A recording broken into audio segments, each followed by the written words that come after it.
Lep dober dan v tem sobotnem popoldnevu. Vse nas lepo pozdravljam. Vam kar po resnici povem, da bi se raje ob Ljubljanici sprehajal, užival v naravi, ampak situacija je takšna, da nam kaže dve sliki.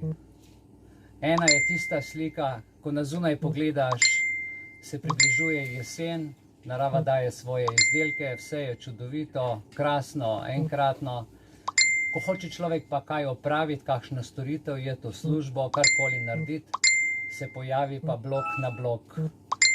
Kar pa ni v redu, tako se mi zdi, da včasih živimo v nekih vzporednih svetovih.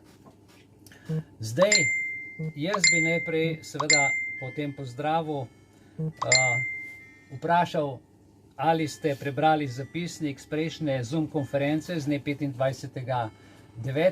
in ali se strinjamo z zapisnikom oziroma ali ima kdo na zapisnik kakšno pripombo z našega prejšnjega srečanja, se pravi zapisnik ste prejeli pa v priponki.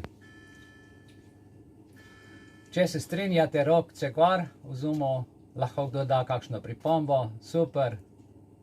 Ok, tukaj se strinjamo. Enoglasno sprejet sklep. Hvala lepa vsem, ja vidim rokce, hvala. Enoglasno sprejet sklep, da je zapisnik z našega prejšnjega srečanja sprejet brez pripomb.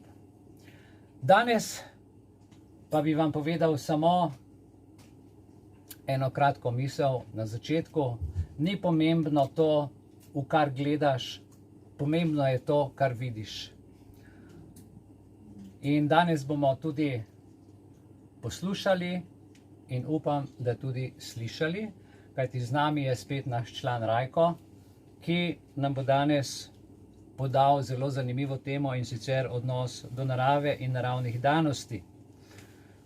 V preteklih desetletjih so nad nas prikrito in spotoma sprožali vzajemno delujoče zelo škodljive sisteme. Zadnji čas je, da zaradi našega preživetja in potrebe po ponovni vzpostavi ravnovesja z naravo ozavestimo nekatera danes poznana sistemska delovanja. Ukolikor, dragi člani Društva za srečno življenje Belis in tudi ostalih, ki nas poslušate in spremljate preko Facebook portala, ne odreagiramo takoj, sledijo sprožanja še dodatnih sistemov, ki bodo močno potencirale že tako nastalo škodo. Vsebinsko bo bogatil to temo naš član Rajko. In Rajko, pozdravljen, če so začimbe tudi v vas vzbudile vedoželjnost po novih spoznanjih, vabljeni, da poslušamo njegovo temo. Pozdravljen, Rajko. Dobar dan. Evo, imamo danes zelo bogato temo. Ja, zahtevno. Zelo zahtevno in zelo odgovorno. Kompleksno. 1 ura je absolutno premalo, Ja. da bi o tem, pa vendar. Izzval te bom z enim vprašanjem. Državljani Evropske unije preko davkov plačujemo skoraj 60 milijard evrov za potrebe izplačil subvencij v okviru skupne kmetijske politike, primera, ne? Ki na to v veliki meri financira ravno intenzivno kmetijstvo, a ta model pa na to neposredno vodi do izgub biotske raznovrstnosti, onesnaževanje voda in zraka, prekomernega črpanja voda, povečanja uporabe pesticidov ter še kako prispeva k podnebni krizi. Rajko, ali politika naravo koristi izključno za profit? To vprašanje bi jaz dejansko zelo težko direktno odgovoril, je pa dejstvo, da trenutno narava njih ne zanima. Tako enostavno jih ne zanima, enostavno približno enako kot nas. Mi jih tudi ne zanimamo, v glavnem zanimamo jih toliko, da smo predmet obravnave znotraj njihovih projektov, ker če govorimo o tako mogočni depopulaciji, kot je trenutno v teku, oziroma da govorimo o takih ekstremih v tem, kar se tudi trenutno dogaja, potem je ves ta denar, ki ga mi tukaj omenjamo, pravzaprav drobiš proti tistem, ki ga oni sami tiskajo, ker ga pravzaprav ustvarjajo toliko, kar ga potrebujejo, ali pa brez ustvarjanja tudi ustvarjajo, ker ko gledamo te trilijone, ali kako pač že imenujejo te številke, ki si jih sploh ne znamo niti predstavljati, kaj je šlo vse v sisteme za uničevanje te iste narave, ker se zdaj pogovarjamo o nekem kmetijstvu takem drugačnem. Govorimo pravzaprav o nečem, kar se zelo malo zavedamo, oziroma se skoraj niti ne zavedajo nekateri, velika večina ne, zelo mali procent ljudi se tega zaveda, da je današnja situacija konglomerat, ali pa rečemo, so prosojnice, mnoge prosojnice, ki predstavljajo neko sliko, in ena od prosojnic je tudi recimo nek geoinženiring, če ga tako imenujemo, in ga tudi oni imenujejo, ki pravzaprav krovno uničuje tudi tisto, kar se mi danes tukaj na Zemlji pogovarjamo. Bomo ekološki ali ne bomo ekološki, ali bomo taki drugačni, gre pravzaprav za to, da čim ti nekdo zaprašuje za aerosoli in s težkimi kovinami in tako naprej, kar bomo verjetno kasneje povedali, neko okolje, ki ga dihamo, kar pride tudi na hrano, v vodo in tako naprej, potem zelo težko govorimo o nekih finesah, ki se jih mi gremo, je pa definitivno pomembno, da poskrbimo, da nekaj bolj ugodnega, pa bolj zdravega zaužijemo, kot bi sicer, če smo pri tem zelo površni ali pa še celo pademo v njihovo mašino. Ja, zelo lepo si povedal ta geoinženiring, da nam nad glavo pada, nad našimi glavami na nebu, med oblaki, ali bolje rečeno, z oblaki poteka globalni ekološki genocid, če smem tako imenovati tole. Mnogi imenujejo, ja. Na spletu ima, nekako sem zasledil, ekocid, tudi besedo ekocid, zaznali so ga pred leti in še vedno traja. Pri tem uporabljajo nanoprah in kemikalije, ki jih pri kemičnih sledi ali repov izpuščajo iz letal. Pred časom so to mešanico v nastalih sintetičnih oblakih obdelovali z elektromagnetnimi valovi natančno določenih frekvenc, tudi sistemi HARP, in tako povzročali atmosferske anomalije. Sistem HARP naj bi nedavno delno ukinili na Aljaski kot drugod po svetu, ker z vremenom zdaj manipulirajo iz vesolja. Povej, se projekt geoinženiring torej nadaljuje v tej smeri, ali imaš kakšne nove informacije? Te informacije, ki zdaj trenutno krožijo in so zelo aktivne, bi rekel, so nekako bazirane tudi na zelo pomembni izjavi oziroma zelo pomembnem predavanju tudi tega gospoda, ki smo ga že omenjali. Jaz si bom tukaj malo vzel papir, da bomo bolj natančni. Dane Wigington, ki smo ga omenjali tudi v tistem videu, ki smo ga članom, mislim, da 14 dni nazaj posredovali. Ja. Gre dejansko za to, da naša znanost, zdaj če govorimo spet naša znanost, njihova znanost, naša znanost prihaja do tega, da se nekatere stvari raziskujejo. Če naša znanost neke stvari še raziskuje, pomeni, da nimamo niti raziskanih zadev, ki trenutno tečejo, kaj pa še tisto, kar prinaša in kako se še celo mrežijo te zadeve skupaj z trenutnim pecivom, ki je najbolj aktualen. Ugotovimo, da to je ena strahovito velika paleta nekih, tako kot bi imeli pahljačo, in v pahljači imamo tiste predele, tiste, ne vem, kako bi temu rekel, neke delčke, ki tvori pahljačo. Mi imamo pravzaprav ogromno teh delčkov, ki so samostojni sistemi, ki so povezani med sabo in tvorijo pahljačo. In ta isti sistem, ki deluje v sistemu depopulacije, je sestavljen iz množice enih sistemov, ki jih mi pravzaprav niti ne registriramo, delujejo pa sočasno, soodvisno, vzajemno drug na drugega. In če omenjam recimo sam geoinženiring, tako kot pravi Dane Wigington, je to pravzaprav, on tudi v samem filmu imenuje to zadevo, da smo napadeni spreminjajočim se eksperimentom. Spreminjajoči se eksperiment pomeni, da se on spreminja glede na dano situacijo, ker je vedno hujše in vedno prihajamo do nekih novih zadev, ki jih mi pravzaprav ugotavljamo, oni jih pa slutijo in naprej že planirajo, oziroma načrtujejo in iz tega potem tudi peljejo v nek svoj cilj. In mi smo del tega eksperimenta. Zdaj, če nekdo reče, cepiva so tudi eksperiment, seveda, vse to je eksperiment, ker končno, če ti hočeš 95% populacije likvidirati, potem moraš biti v nekem eksperimentu, ki se boš poroščil vsega živega, da ti to uspe. Tako da tudi tukaj, recimo, ko govorimo o teh, rečemo, vremenska orožja, kot je tudi geoinženiring, prav pojem vremenska orožja uporabljen, je pravzaprav 68. leta bil vietnamski projekt Popaj, ne, ker si ta Orange in tako naprej. To so bile že nekatere zasnove teh akcij, ki so se že 68. leta po ugotovitvah dogajale. 76. pa dejansko Organizacija združenih narodov pa prepove uporabo v vojnem stanju te iste igre. Ne.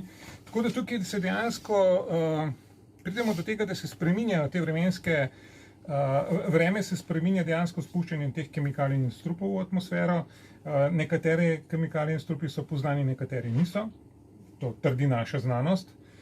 Seveda, kad gledamo danes, do česa prihajamo do tega, da so nekatere stvari že priznane, da so nekatere stvari z njihove strani že popolnoma odprte, da ta letala so zdaj že povsod, čeprav jemljajo te posnetke in iz YouTubea, Googlea, od povsod se pravzaprav te posnetke zdaj brišejo. V tem filmu je vidno, precej vidno, kakšna je ta notranjost letal, recimo, da so to izgledajo kot civilna letala, da so to vojaške uporabi z visokotlačnimi hranilniki, z sistemi, ki so pravzaprav naši znanosti trenutno nejasne, z nekimi šobami, ki so različne, z različnimi strupi, z različnimi kemikalijami, tudi en del letala drugače opremljen kot drugi del letala. Skratka, tu so neke zadeve, ker jih bolj ali manj predpostavljamo, vemo pa, da obstajajo. Zanimivo je tudi pogledati, kateri politiki so bili vse prisotni v teh notranjostih letal, ko so slike, fotografije ušle v javnost. In potem zelo hitro dojamemo, da tu ni neka država. Je to pravzaprav njihov sistem, ki kraljuje po določenih državah in ima za cilj določene države, seveda in določene cilje, tako kot smo že omenjali, uničevanje človeka, uničevanje narave, uničevanje. In ves čas, kakorkoli govorimo, je to uničevanje. Zdaj tisto, kar so se mogoče prej pogovarjali, mogoče vodoma, kar smo omenili, bi jaz mogoče še našim članom omenil eno zadevo, in sicer kaj je njihov moto. Ne? Ta moto je bil ugotovljen, ker je bil izjavljen. In sicer njihov moto je, da je geoinženiring dejansko farmacevtsko zdravilo za Zemljo. To je njihov moto. In to nas prepričujejo že ves čas, koliko je to koristno, koliko je to dobro, koliko je to za ono, za tretje, za četrto. Dokazi so, da je dejansko geoinženiring ubijanje sveta po dolgem in počesu. Tukaj jaz včasih recimo na družbenih omrežjih opažam, ljudje slikajo, fotografirajo razne črte, razne oblike na nebu in se sprašujejo, kako je možno, da slovenska vlada ne prepove leta tem tujim letalom, ki zaprašujejo nas. Ali so to domača ali niso, imaš mogoče kakšne informacije? Dejstvo je, da so to neoznačena letala. Zasledili smo že v večjih medijskih nekih strukturah, rečemo temu, predvsej poglobljenih, da dejansko vse vlade sodelujejo pri tem, tako kot sodelujejo pri vseh ostalih trenutno aktivnih zadevah. Ne? In zaradi tega se nič ne zgodi, ker ljudje pa tudi ne odreagirajo, ne? Ker dejansko mi zdaj vršimo nek pritisk na naše vladajoče strukture z PCT in ne vem kaj še vse, ampak to je en tak mečken delček, oni še vedno zastrupljajo hrano, vodo, še vedno imamo različna sevanja in tako naprej. Skratka, mi imamo cel sistem, ki dela, spravili smo se pa na makovo zrno od celotnega makovega mišička. No, mislim, tle si zdaj omenil tudi zastrupljanje hrane. Mogoče, če bi v tej kratici akronimu GMO, Genetically Modified Organism, ali pa po slovensko gensko spremenjena hrana, večina Slovencev in prebivalcev mnogih drugih evropskih držav ima zelo odklonilen odnos do gensko spremenjene hrane. Morda je tudi prav, saj živimo v deželi, kjer bi lahko maksimalno izkoristili možnost ekološkega kmetovanja in ljudem ponudili kakovostno in tradicionalno hrano. Slovenija je res, kar se tega tiče, čudovita. Gensko spremenjeni organizmi so predmet številnih razprav, predvsem v zadnjih letih. Mnenja se krešejo glede vplivov na zdravje in na okolje, o ocenah tveganja in o postopkih njihovega patentiranja. Vsi dolgoročni učinki uporabe GSO še niso znani. Kaj nam lahko o tem poveš? O tem ne bi preveč govoril, ker to so določene strukture tudi pri nas, recimo tudi naši strokovnjaki, ki so se zelo poglobili v to zadevo in je neka večna borba dejansko med, spet govorimo, oni, ki zahtevajo in kar urinejo, oni se spustijo na neko področje in nekaj naredijo in izsiljujejo, do tega, da zdaj mi nekaj dokazujemo. Omenil bi samo to, da recimo cirka 15 let nazaj smo imeli neko okroglo mizo, ker sem bil povabljen in je bilo zelo zanimivo, ko je bilo pred tem vprašanje, predtem se je sploh karkoli dogajalo, je bilo vprašanje, kako bomo mi zdaj argumentirali, da je škodljiva GSO hrana. Ne? Jaz sem rekel, ne mislim sploh to diskutirati, dajte vi razložiti, zakaj ste jo sploh naredili. Ja, zaradi tega, ker bi bili drugače vsi ostali lačni, ne? Ker moramo toliko hrane nadoknaditi. Konec koncev se moramo vprašati tako, če si že nekaj naredil in si šel v to brez kakršnih koli posledic, kot zdaj recimo eksperimentalno smo šli v sprejemanje nekih cepiv, ne? In sprejemanje, govorimo o tem, ker so nekateri to pač sprejeli, ampak eksperimentalno, brez kakršnega koli naprejšnjega obveščanja o seznanitvi z določeno zadevo, ampak smo šli pač v to. Enako smo šli tudi na tem področju, ne? Ker Evropa je jasno dala vedeti, ne rabimo tega. Ne bomo tega dela, kar vi v Ameriki recimo in druge počnete, ne rabimo tega. No, potem se je pa zadeva ugotovila, da pač vsem prihaja na tak in drugačen način, da ne bi zdaj o tem posredno, neposredno, z določenimi surovinami in tako naprej. In dejansko je ta pridelek potem uničil še ostale pridelke, ki so bili zraven, ker se je pač zadeva prenesla in skratka, to je dolga štorija. Gre bolj za to, da pravzaprav mi nikoli nismo dobili njihove analize, kaj pa dejansko to povzroča. Enostavno zdaj kot pri cepivih. Za cepiva ni nobenega dokaznega gradiva, ki bi ga jasno dal. In pravijo, da je brez problema in da je super. Ne? Kako, če je eksperimentalno? Kako, če je eksperimentalno, ti meni razlagaš, da je super. Daj počakaj, da eksperiment konča, analizo naredi, pa mi pa razlagi. Ne? Ampak mi smo zdaj nasedli na te zgodbe enako kot pri GSO-ju. Pri GSO-ju to imamo, je patentirano gorda in zdaj bomo mi to uporabljali. Zakaj že? Zato, ker se nekdo za to odločil. In tisti, ki rečemo, tega pa mi ne bi, a imamo izbiro. Če je ta zadeva že posejana, če je ta zadeva že v okolju in je že dejansko agresivno vstopila in dejansko brutalno posega vsakega posameznika, ker bomo pa videli, kaj to pomeni dejansko v nadaljevanju. Tako da to je področje, mislim, da za določene ljudi, ki se prav s tem ukvarjajo, bi bil en dan premalo, da dorečemo samo tiste dokazne gradive, ki jih imamo in za polemiko vprašanja, kjer bi rabili dejansko določeno vprašanje, zelo podobno kot pri teh gensko spremenjenih cepivih, če sem tako igriv oziroma ciničen. Jaz sem poslušal enega človeka iz Amerike, ki je, mislim, da je to bilo pol leta nazaj, ko sem ga poslušal in je omenjal ravno, se pravi, če greš ti recimo v supermarket živila in kupiš, vsaj v Ameriko je tako, da ko odpreš papriko, ni več semen noter. Ko kupiš sadje, so semena tako spremenjena, da več ne rodijo in pravi, da največje bogatstvo oziroma nova kriptovaluta sveta bodo ravno semena. Ne. Spomnim se pa, da sem gledal pred par leti nazaj tudi film v Indiji, kako shranjujejo semena. Očitno so ljudje mnogo bolj budni in previdni kot tukaj pri nas v Sloveniji. Kaj bi okoli te ozaveščenosti, glede na to, da imamo veliko kmetij, ki propadajo, ker se vse seli v urbana področja, kaj bi lahko glede tega svetoval, povedal mladim ljudem v tem času in s to situacijo, ki jo imamo trenutno? Mislim, da smo mi lahko zelo zadovoljni, da smo prvo v Sloveniji. Slovenija ima še vedno, glede na to, koliko smo prepotovali po celi Evropi in dejansko imeli stika z mnogimi državami, konkretno v okviru takih projektov, gre za to, da je Slovenija dejansko še vedno, tako kot smo že v eni predhodnim Zoomu povedali, mi še vedno prijateljujemo z zemljo.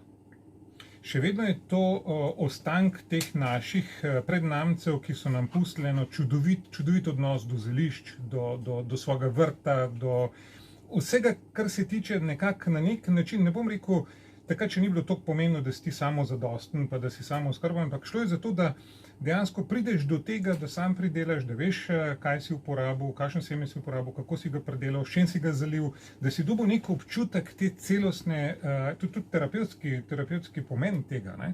In tudi družina s tem živi, otroci s tem, tudi če je samo vrtiček, sploh ni pomembno, lahko si v bloku, pa imaš nek vrtiček, da imaš ta kontakt z zemljo, da imaš ta kontakt s hrano, da imaš kontakt s tem pridelava, predelava, pa potem tudi zaužitje tega, kar si zaužil. To ni nekaj najlepšega, kar se ti lahko v življenju dejansko zgodi. In mi imamo zdaj zanamce, otroke in vnuke dejansko, ki tudi težijo k tem. Ne? Ampak mi se nismo dolgo časa zavedali, da smo pod kapo, da smo pod kupolo teh monstruoznih psihopatov, ki so igro igrali že po 40. letu, kar se tiče geoinženiringa, ne? Tega špricanja in vsega ostalega. Ne? In mi dejansko prihajamo v trenutek, da se zdaj dejansko sprašujemo že počasi v smislu tega, a je sploh možno že pridelati, kot smo zadnjič rekli, nekaj kakovostnega, sigurno, manj strupenega kot nekaj druge, kaj je bolj strupeno. In mi se zdaj pogovarjamo o stopni strupenosti. In tukaj je tisto, zakaj je pravzaprav tudi ta Zoom, da se mi počasi zbudimo, pa začnemo dvigati glas oziroma se usmerjamo, da zahtevamo neke zaustavitve marsičesa, še ne samo PCT-ja in tako naprej.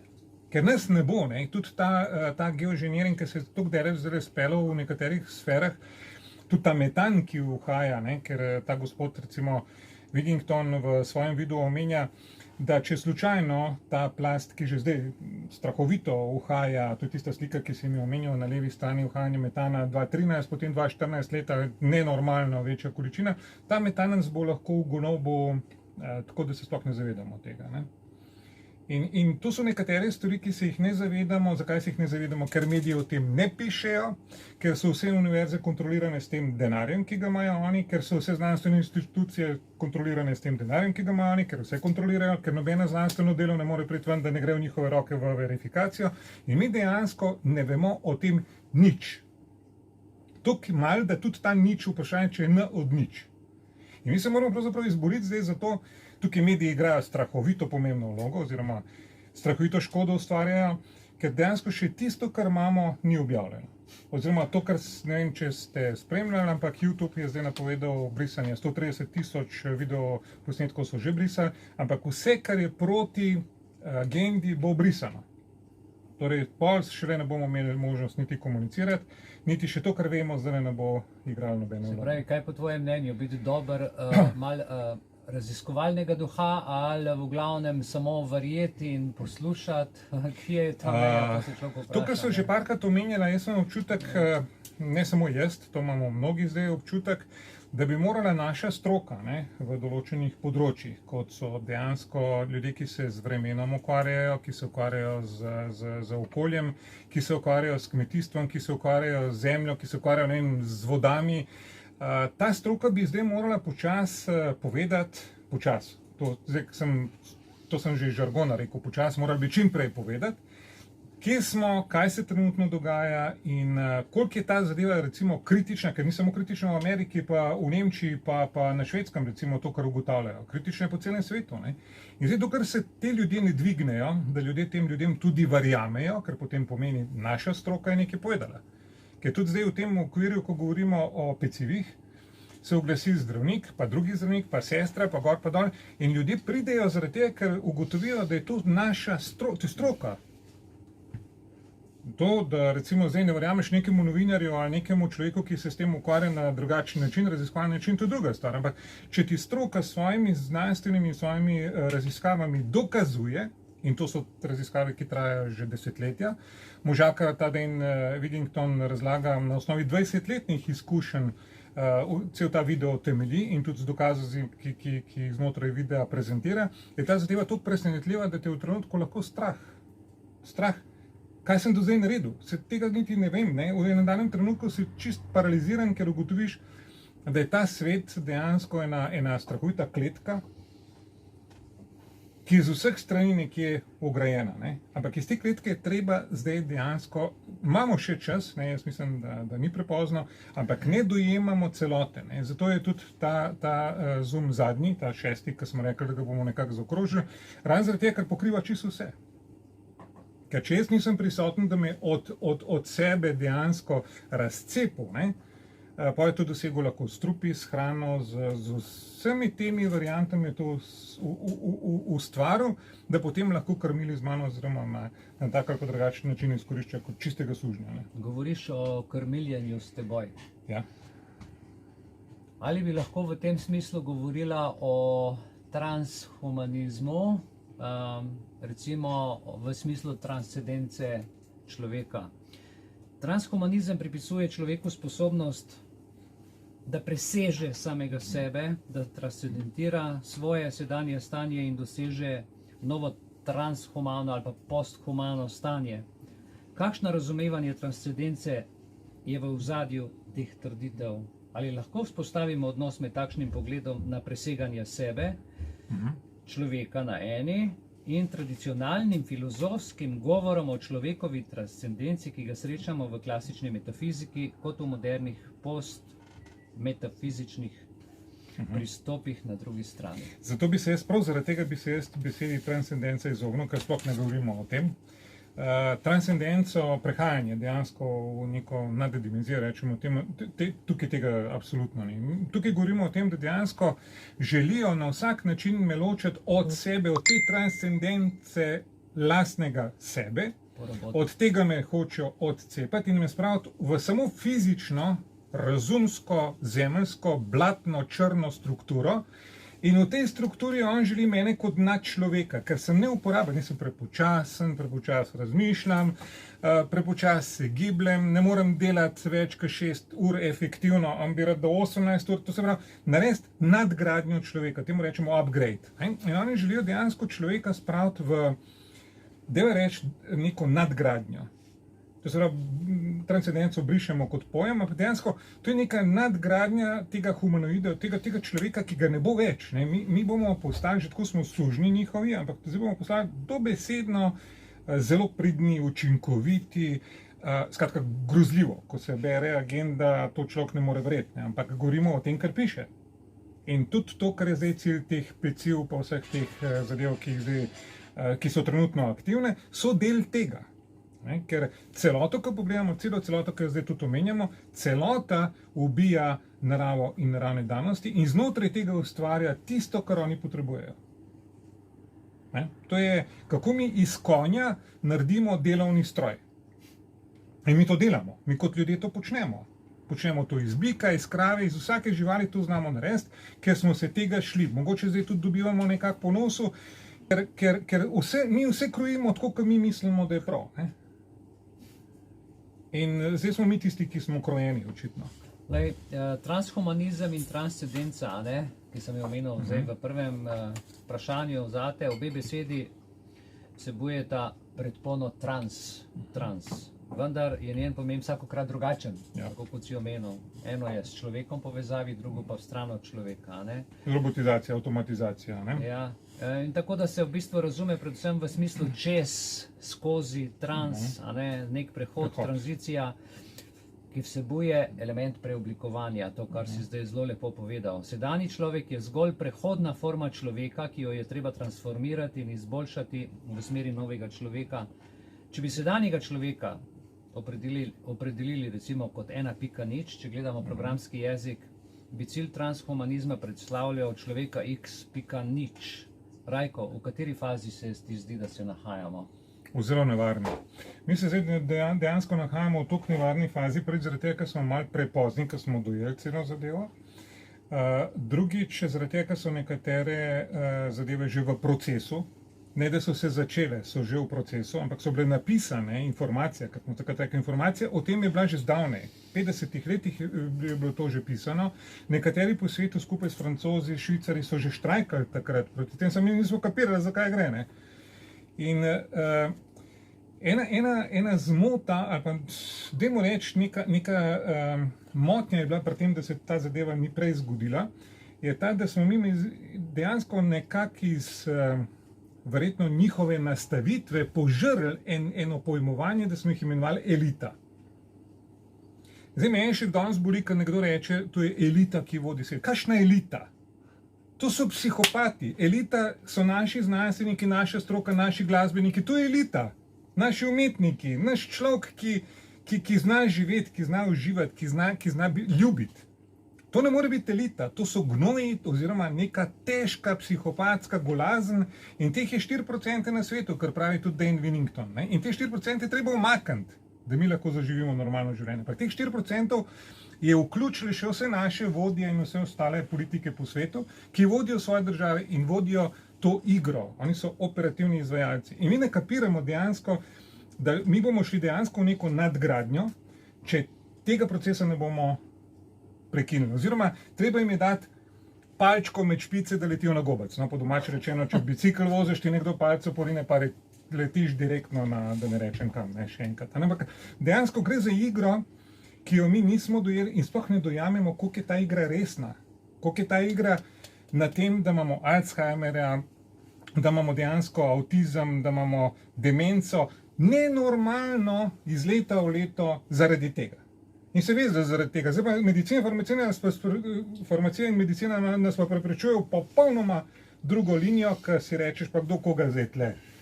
Pa dokazi so, da je na tem področju. Tudi iz tega vidika bi priporočal, da je na Winningtona, ker to v svojem videu opiše, čudovito opiše, kot vzrok, proces in posledico. Ne? Da ne bom to ponavljal, ker je mogoče bolj, da vsak ta film pogleda, pa gre v neke detalje skozi to. In potem je nujno raziskovati, nujno je, da se mi zbudimo, da se zavedamo in nekaj naredimo na tem področju. Ne? Veš kaj? Drugače imamo pa to nadgradnjo, to, kar si rekel. Ne? Pa smo tako, verzija ta pa ta. Tukaj si mi zastavil eno posebno vprašanje. Ali misliš, da se nahajamo v obdobju prizadevanja, da bi človeku odvzeli krono stvarstva, to, kar poznamo, Bog je ustvaril človeka, in ga vrgli s prestola kot svojevrstno uzurpacijo moči? Ja, tukaj gre tudi za to, da definitivno hoče ukiniti ta odnos s stvarstvom na kakršen koli način, govorimo o odnosu do sebe. Se pravi, odnos do sebe, ne smatram odnos do Rajkota, ker ima Rajko odnos do sebe. Rajko je priseben ali pa ni priseben. Ta pri sebi je stvarstvo naše, v katerem rečemo, največja moč vseh moči, največ ljubezen vsega in takrat, ko sem pri sebi, je to to. Oni dejansko hočejo toliko globoko ali pa recimo toliko daleč odmakniti od sebe, da ti nisi več, ne znaš najti poti do sebe, ker takrat si njihov. Ker takrat, ko ne najdeš poti do sebe, moraš nekam pripadati. Kdo ne pripada nikamor? Ja, tak je sam pri sebi. Ne? Ta ne rabi nobenega. In tudi ta ne rabi zgodbic, ta ne rabi nobenega okrog prinašanja. To samo je, to so dejstva.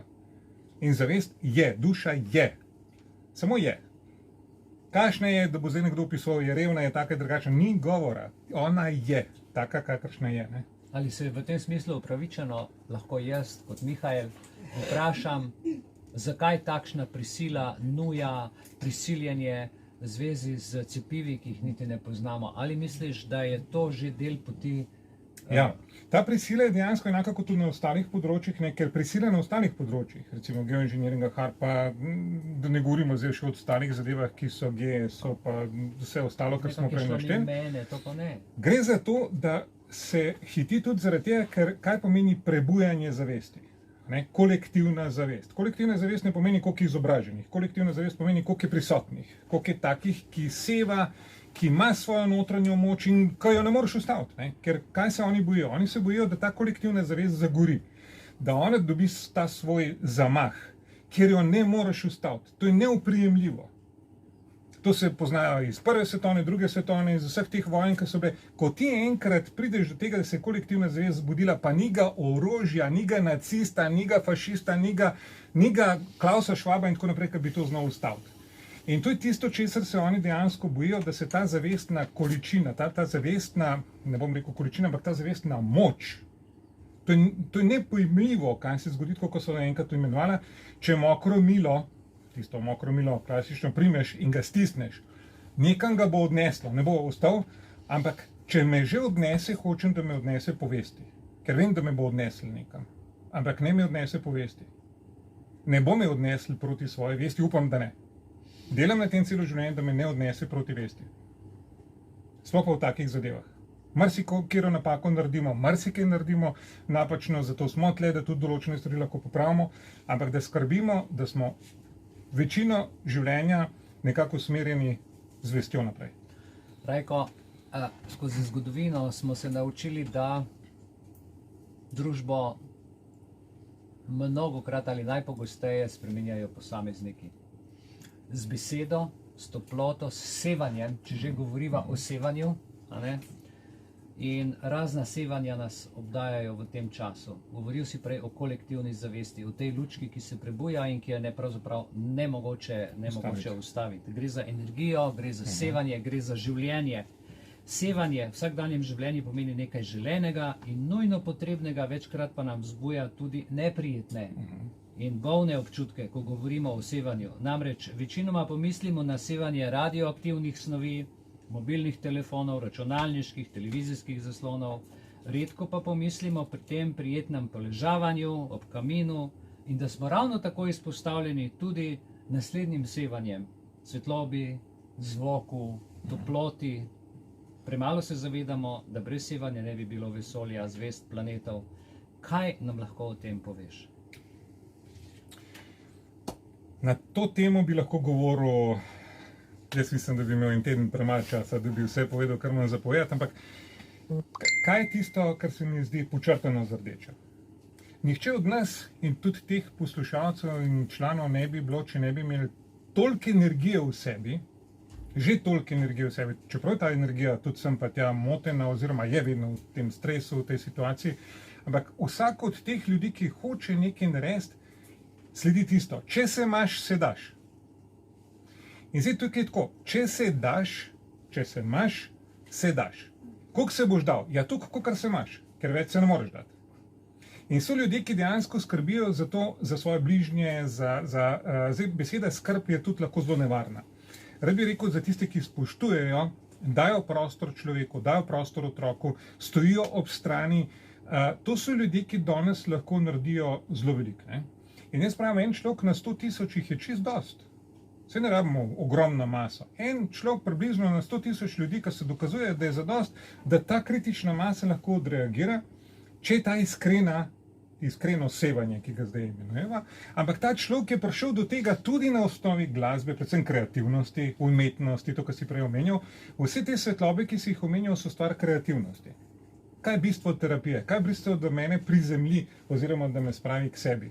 Neka kreativnost, nekaj, kar jaz lahko sam ustvarjam, čemer uživam, ker ne obstaja čas, ker se družim sam s sabo.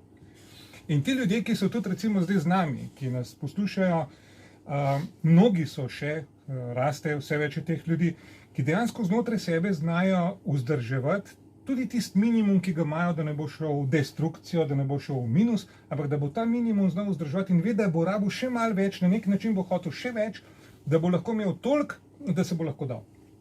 Nažalost so pa nasprotno ljudje, ki so zanemarili ta del kreativnosti, zanemarili so del socialnosti, zanemarili so del in so se spravili v številke, v normative, da ne rečemo kaj še, v poslovnost, tako in drugačno, in samo to vidijo, nič drugega, ker v tem vidijo pravzaprav bistvo svojega življenja in preživetja. To so razlike. Ne bom rekel, kaj je dobro, kaj je slabo, ker to čutimo. Ampak vsi tisti, ki so recimo začutili gibanje cirka 50 do 80 000 ljudi, kolikor jih je bilo v Ljubljani zdaj nazadnje, in so bili v tej koloni, ti ljudje bojo razlagali o energiji. Te ljudi bojo razlagali o eni neverjetni zadevi, ki še niso v življenju doživeli, to smo imeli zdaj par dni nazaj, ko so nam razlagali. Ti ljudje to s takim spoštovanjem izražajo, da ti čutiš v tem človeku, da se mu je nekaj zgodilo, ne? In te premiki so tisti, ki to svetlobo, ali pa rečemo temu to kreacijo, dvignejo na tisto raven, ko zavest že prevladuje in jo ne moreš več ustaviti. Zato se bojijo oni, se vedno bojijo tega. Ne mase ljudi. Masa ljudi ni tako pomembna, kot je pomembna masa zavedanja teh ljudi, da oni vedo, kaj počnejo, zakaj so tam, ne? Marsikdo je tam, ki niti ne ve, zakaj. Hodijo, pa še on hod, pa še kakšna petarda pade, ker niti ne ve, da ta petarda lahko naredi štalo. Ampak to smo pač ljudje, ne? Se pravi, vse, o čemer mediji ne poročajo, lahko energetsko doživiš na enem takem shodu. Naprimer, policist, ki je ob tebi in si v znak spoštovanja za par minut sname čelado, da vedete, da je s teboj.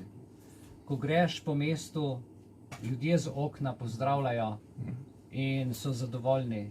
Avtobus, ki stoji, ker ne more peljati, se rokuje z mimo idočimi in si sname masko.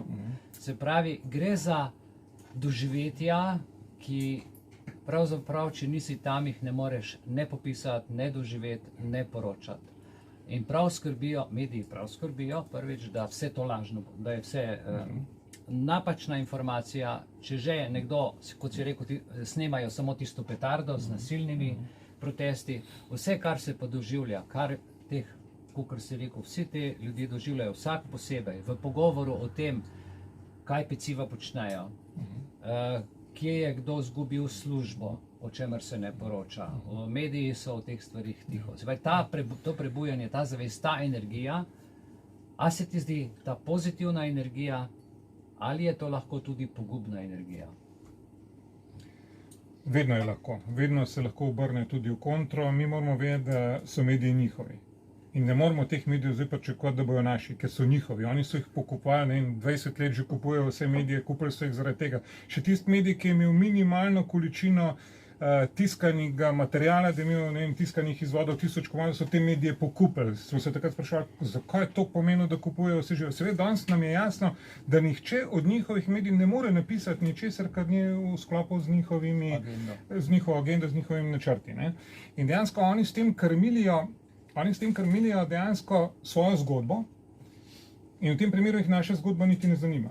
Naša zgodba jim gre na živce. Konec koncev jih zelo nervira, da se je to zgodilo, da se je to zmotiviralo, da ta aktivnost teče, pa ne samo na tem, še na mnogih drugih področjih. Ne?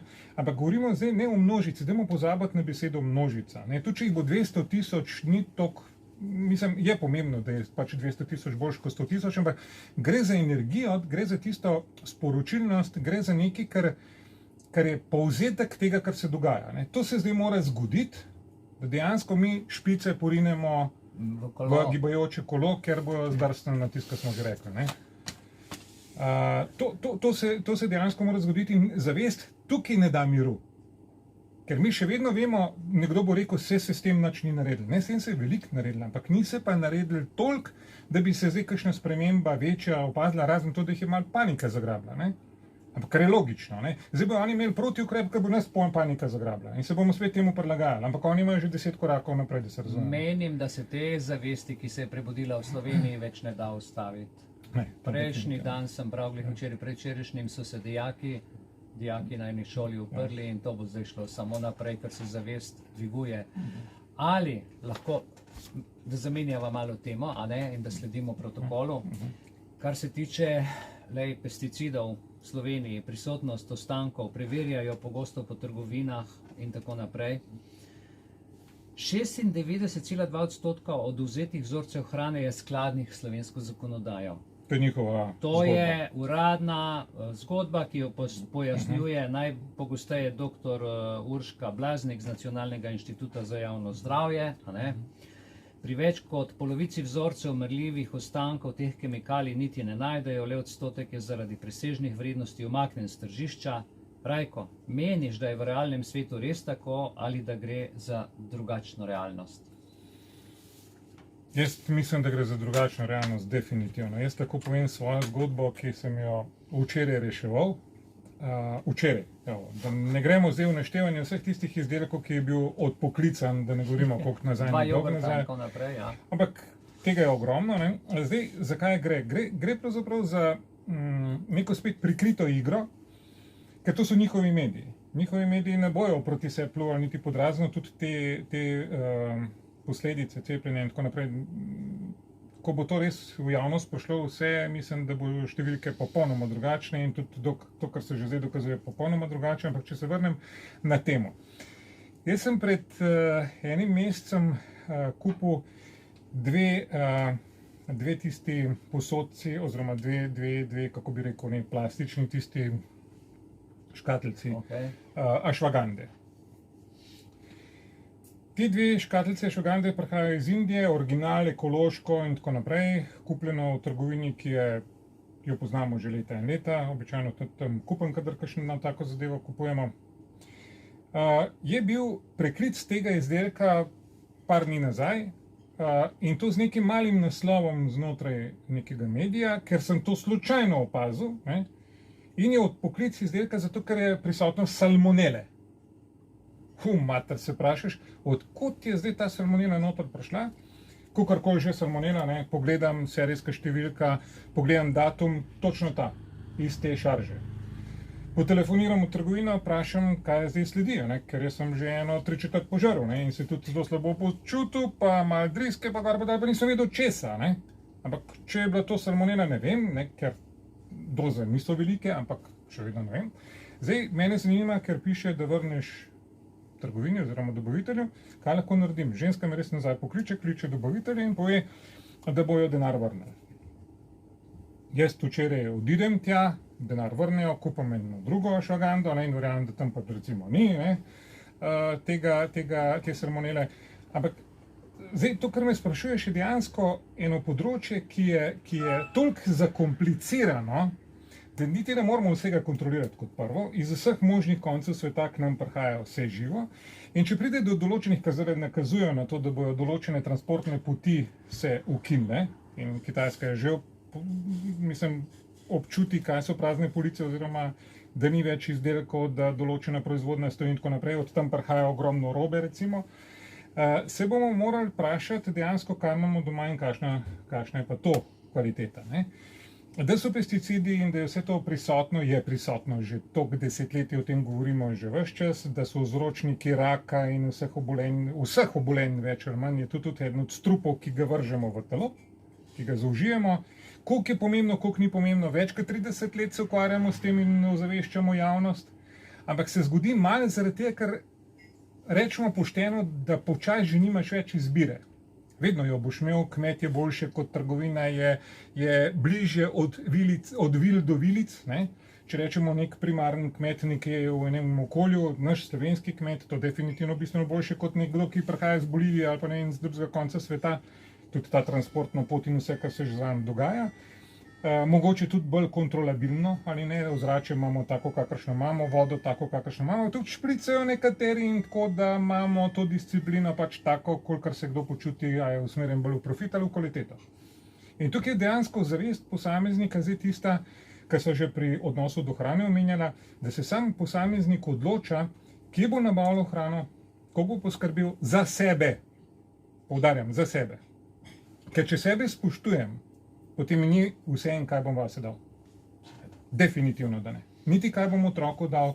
Če spoštuješ svoje zdravje, če spoštuješ sebe, svoje počutje, potem ti je v interesu, da ne poješ veliko, zato ker kakovostne hrane ne rabiš veliko in tudi če si dokaj prisoten, rabiš dodatek k prisotnosti, to je hrana. Mi imamo pa dejansko, iščemo sitost, ne?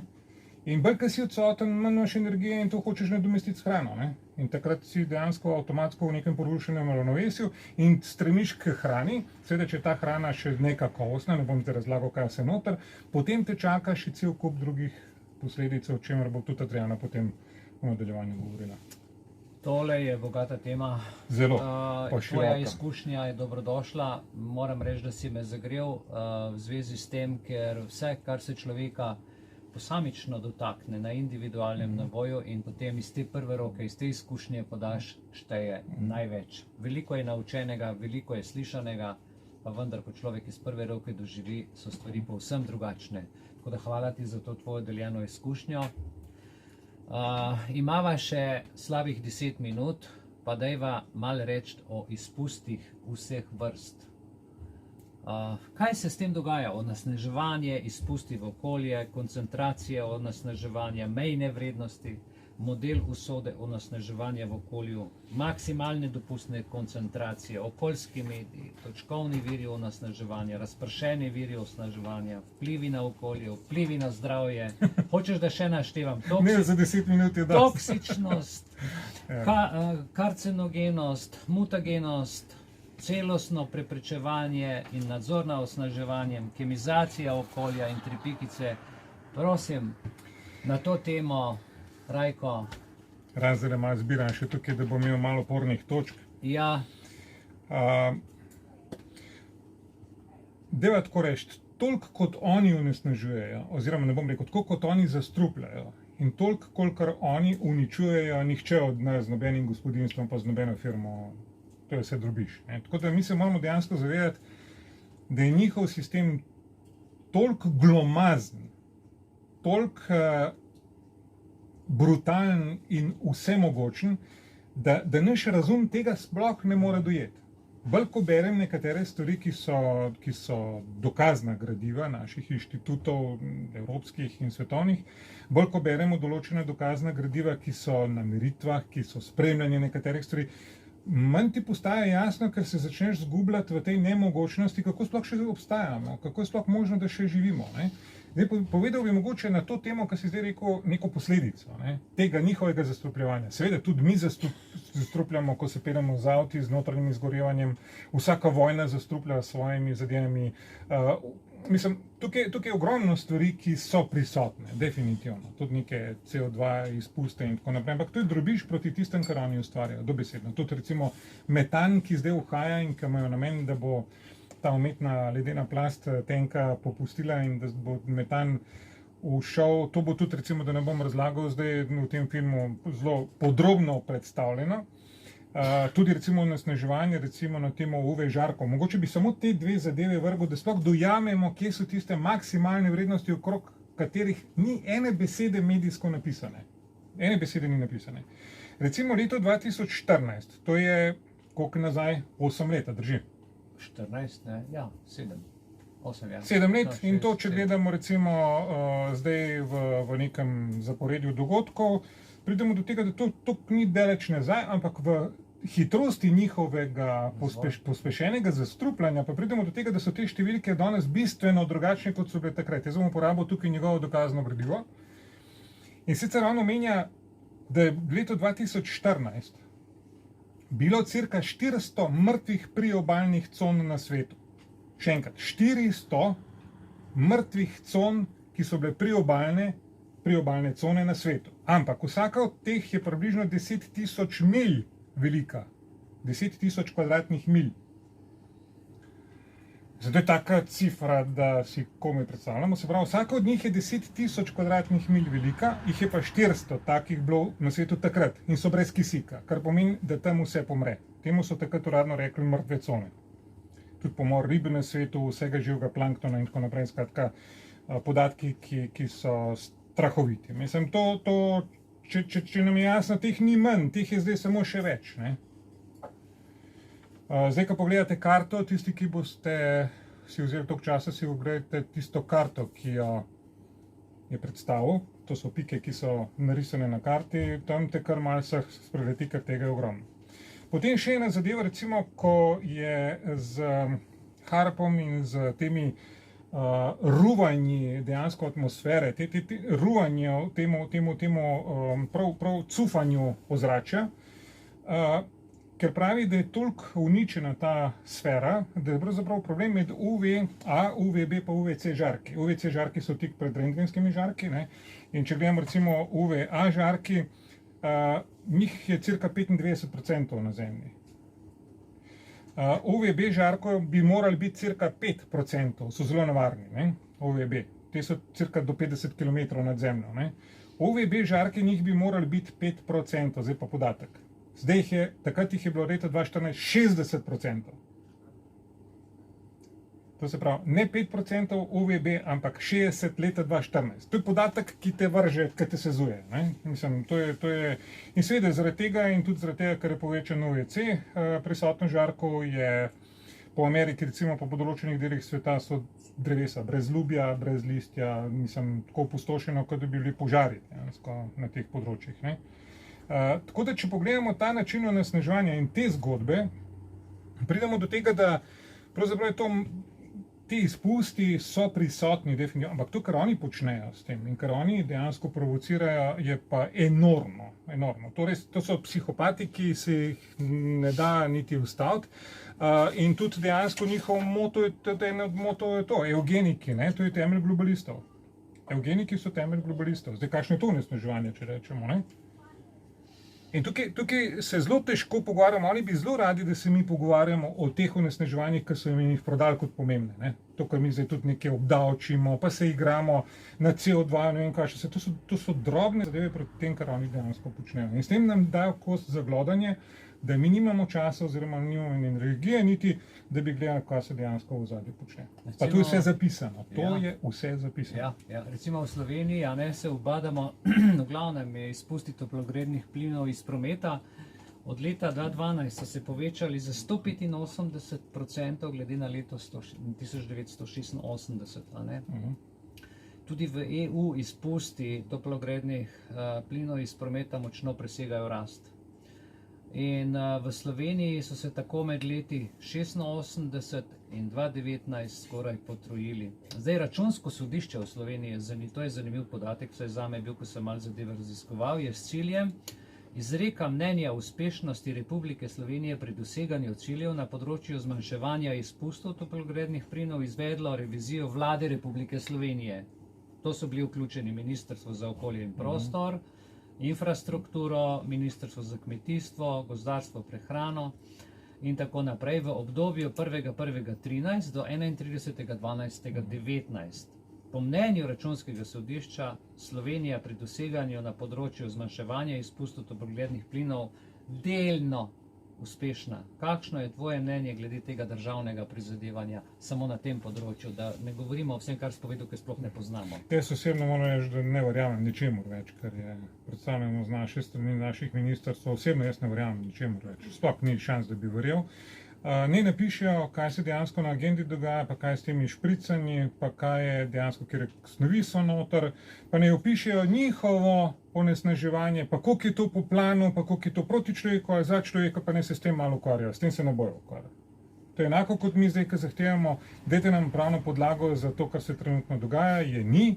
Tako tudi tle pravne podlage za to dejansko ne bo in je ni.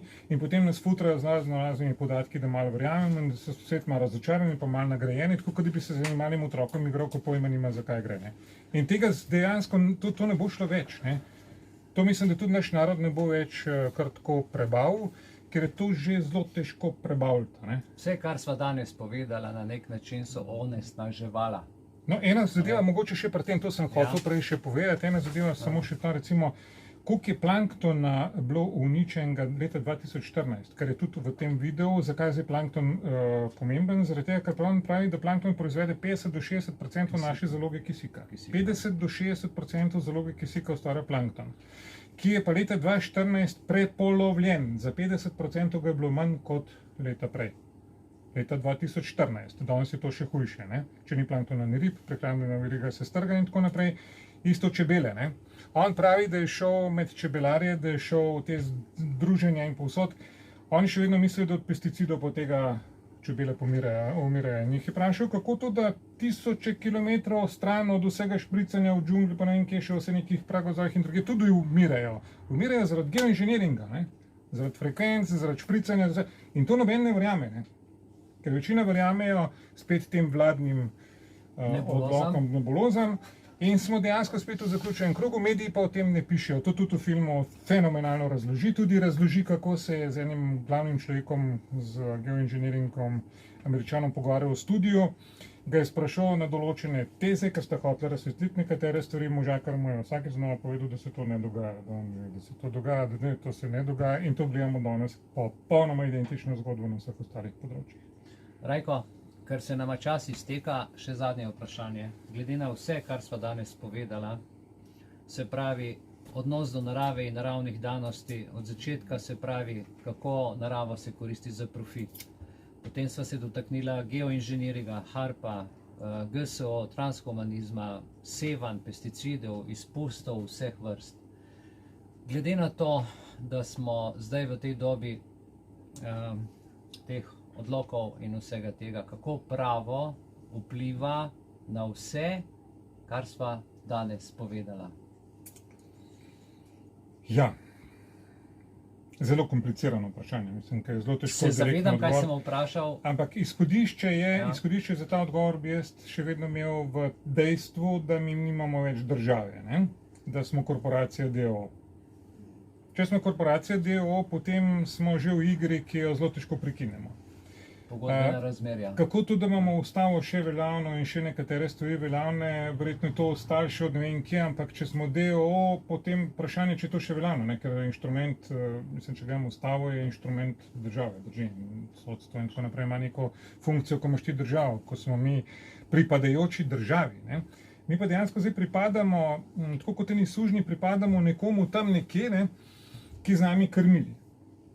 In on krmili z vsem tem, kar smo zdaj našteli. In mi se zdaj bunimo. Ne? Razlika je v tem, trenutno je razlika v tem, da tisti, ki so necepljeni ali pa smo necepljeni, se bunijo malo drugače kot cepljeni. To še ne bomo dojeli, ampak tukaj pa je ločnica, ker cepljeni še ne dojamejo, da tista enota, tista doza, ki jo je prejel od določenega proizvajalca, ki je patentirana, njegovo lastništvo si. skupaj z otrokom in s imetjem, ki ga imaš. To še ni obelodanjeno, ampak to se ve, to je v agendi zapisano. Se pa počasi že govori in že počasi tudi mediji pišejo o tem. Ne? Zdaj, kaj to pomeni? Oni so direktno v tej igri, te pa še ne. In zdaj dejansko bomo prišli do tega, da nekdo niti ne bo mogel kaj preveč povedati. Ampak eni in drugi smo na isti ladji. Eni in druge še vedno zastrupljajo. Eni in drugi smo tisti, ki smo, upam, bili in maširali čez Celovško in tako naprej. Ker če ne dojamemo, da smo vsi v tej godli, ki nam jo kuhajo že desetletja, stoletja, potem je še dodatno zamujena priložnost za spremembo. In tukaj imam občutek, da se moramo tisto, da rečemo, zbuditi. Mi moramo, tisti, ki so zbujeni, morajo že nekaj narediti. In tisto palčko poriniti v špice bo treba narediti čim prej, ker bo to samo še ponavljanje in trajbanje, čas je pa njihov, ne? Čas pa dela v njihovo korist, ne v našo. Se pravi, gre prej za pravo kapitala, kakor za pravo pravice. To je brutalnost, to je korak, ki gre.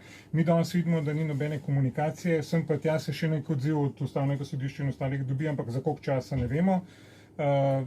Tudi, ko gledamo, vladajoči imajo komentar na čisto vse. Pa se nimaš niti pravice, niti ti noben ne daje te vloge, da bi sploh karkoli rekel, ker ti nimaš pravice, da bi vstopil v določene procese, ne, kot taka funkcija. Ne. Tako da jaz mislim, da bo treba zelo hitro se celostno zbuditi in se zavedati vsega tega, kar smo danes povedali, da ni samo trenutno aktivna situacija, ampak da je bistveno širša in da nekatere stvari bistveno bolj škodujejo, kot ta trenutno aktivna. Dragi Rajko, za to zelo široko, izčrpno podajanje, ki je tudi zame težko razumljivo zaradi tega, ker sem po stroki povsem nekaj drugega, skušam se približati, upam, da mi je uspelo z vprašanji izvati v tebi vsaj en del, en plas, tist, kar si ga lahko z nami podelil in jaz se ti iskreno zahvaljujem. Hvala tebi pa vsem ostalim. Ja, in mislim, da bomo še veliko lahko o tem povedali, za naslednjič si pa rekel, da bi pa bilo nekaj drugega, ne? Tako. Tam bi pa šli že na dejansko opis stanja, kaj pomeni, sicer to bo Adriana vodila, ampak kaj pomeni, ko v dani situaciji, danes je blazno velika panika med ljudmi, ne bo mogel zdravnikov, ne bo farmacije, ne bo tega, ne bo ga, pa si bomo mogoče reči, hvala lepa, ne, vse mogoče pa to v redu. Določene zadeve, vprašanje, kaj je zdravljenje, ne? Koliko se je dejansko zdravilo, ne? In s čem smo se zdravili, oziroma kaj je na razpolago pri nekih holističnih pristopih, kaj je takrat, če bi ta zadeva padla, najbolj idealno je, da nekako skupaj igrajo, ampak očitno to ne bo šlo, in se dejansko posvetiti tem, kar je nekako to skrita paralela, ker jo naša stroka nikoli ni hotela poznati, niti ni hotela dialoga peljati, niti ni hotela, ne samo, da ni hotela, prepovedala je nekatere stvari, ni imela niti posluha za določene stvari, da odpremo tudi ta del zgodbe. Super, to se pravi, vabljeni za naslednjič. Hvala lepa. Tebi iskrena hvala, da ne bomo ploskali, pomahamo Rajko, to se zahvalimo. Dragi prijatelji, dragi člani in vsi, ki nas spremljate v živo preko Facebooka, za 1 uro se od vseh vas poslavljamo in se srečamo ob 18. uri. Do takrat pa lep pozdrav in hvala lepa, da ste bili z nami.